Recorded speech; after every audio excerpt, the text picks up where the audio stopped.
নমস্কার বন্ধুরা, শুভ দুপুর। আশা করি আপনারা সকলেই ভালো আছেন, সুস্থ আছেন। আমিও ভালো আছি, আমার পরিবারের সকলেই ভালো আছে, সুস্থ আছে। এখন 1:45 মতো বাজে। এই যে মামসোনা স্কুল থেকে চলে এসেছে, আর এই যে এসে মামসোনা এই যে রসিদটা দেখাচ্ছে।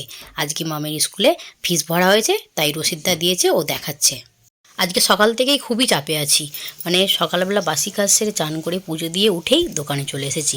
মামসোনার ড্যাডি একবার করে বাইরে যাচ্ছে, একবার করে আসছে, মানে ওর ড্যাডিরও খুব চাপ পড়ে যাচ্ছে। একবার মামকে দিয়ে আসা, নিয়ে আসা, ফের মাল আনতে যাওয়া, ততক্ষণ দোকানের ডিউটিটা পুরো আমারই পড়ে যাচ্ছে। মামসোনার ড্যাডি দোকানে আসতেই আমি 1 মিনিটও দেরি করিনি, এই যে চলে এসেছি। এসে ফুলকপি আলু কেটে শুকনো লঙ্কা জিরে ফোড়ন দিয়ে ভাজতে বসিয়ে দিয়েছিলাম। আর এই যে এদিকে ডালটা সেদ্ধ বসিয়েছিলাম মামসোনার ড্যাডি বাইরে যাওয়ার আগেতে। ডালটা সেদ্ধ হচ্ছিল গ্যাসের ফ্লেমটা লো করে দিয়ে। আর এই যে দোকানে চলে গেছিলাম, আর এইদিকে ডালটা একটু তলায় লেগে গেছে। এটা আমার মাঝে সাঝে হতেই থাকে। আজকে দুপুরের রান্নাটা একটু ফাঁকি মেরেছি, কেন বলুন তো? চলুন দেখাই আর আপনাদেরকে বলি। ভাত, তার সাথে ফুলকপি আলু ভাজা, পেঁয়াজ কাঁচা লঙ্কা, আর এই যে মুসুর ডাল দিয়ে এখনও ভাপ উঠছে। আর এই যে আলু দিয়ে মাছের ডিমের বড়ার ঝাল। আর এইদিকে রয়েছে কড়াইশুঁটি বাঁধাকপি দিয়ে মাছের মাথা দিয়ে একটা সবজি। আর এই যে কালকের চিংড়ি মাছের বড়া। আর এই সবজি দুটো আমার পাশের বাড়ির যা পাঠিয়েছে, তাই জন্যে আজকে রান্নায় ফাঁকি মেরেছি। এই যে আমাদের মামসোনা কত বড় হয়ে গেছে, মনে হয় এই তো সেদিন হলো। সেই মেয়েটাই আজ 5.5 বছরের হয়ে গেল। এই যে ওর ড্যাডি আটার বস্তা নিয়ে এসেছিলো, তো বস্তাতে আটা এইভাবেই আসে, তো ওটাকে গুছিয়ে রাখার জন্যে এটাকে সমান করে নিতে হয়। এই যে ওর ড্যাডি করছে দেখে ওর ড্যাডির সাথে সাথে ও হাতে হাত মিলিয়ে কাজ করছে।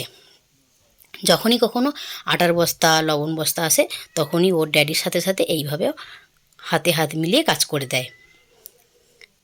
মেয়েটা আমার কত বড় হয়ে গেল। বাড়িতে যদি এরকম মেকানিক থাকে তাহলে তো আর কাজ নিয়ে কোনো চিন্তাই নেই।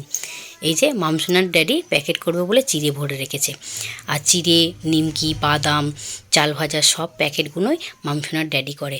আর এই যে এদিকে মেশিনটা খারাপ, মানে ডিস্টার্ব করছে, তাই জন্য ওর ড্যাডি খুলে আবার এটাকে ঠিক করছে।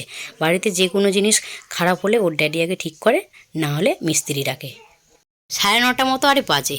এই যে মামসোনা বসে টিউশনের কাজ করছে। আর এই যে এদিকে বাবু ঘুমিয়ে পড়েছে। বাবুকে নিয়ে আজকে ক্যারাটে ক্লাসে গেছিলাম, তো 8:30-9:15 দিকে এসেছি। বাবু তখন মানে ক্লাস থেকেই বলছিল, মা আমার শরীরটা ঠিক ভালো লাগছে না, কেমন একটা হচ্ছে। তো ওর আসার সময় চোখে মুখে জল দিয়েছিলাম, তো এসে একটু রেস্ট নিয়ে এই যে ঘুমিয়ে পড়েছে। বাবু ঘুমাচ্ছে, আধা ঘন্টা 1 ঘন্টা ঘুমালে শরীরটাও ভালো লাগবে। আর আমিও এদিকে রাত্রির খাবারটাও করে নেবো ওরই ফাঁকে। এই যে এদিকে আটা মেখে রেডি করে রেখে দিয়েছি, আর কড়া বসিয়ে দিয়েছি, তেল গরম করছি। তেলটা গরম হয়ে গেলে এদিকে যে সবজি কেটে রেখেছি, বিম কড়াই আলু পেঁয়াজ একসঙ্গে মশলা দিয়ে ভাজবো। আর আজকের মতো ব্লগটা আমি এখানেই শেষ করছি। ভালো লাগলে লাইক কমেন্ট শেয়ার করার জন্য অনুরোধ রইল।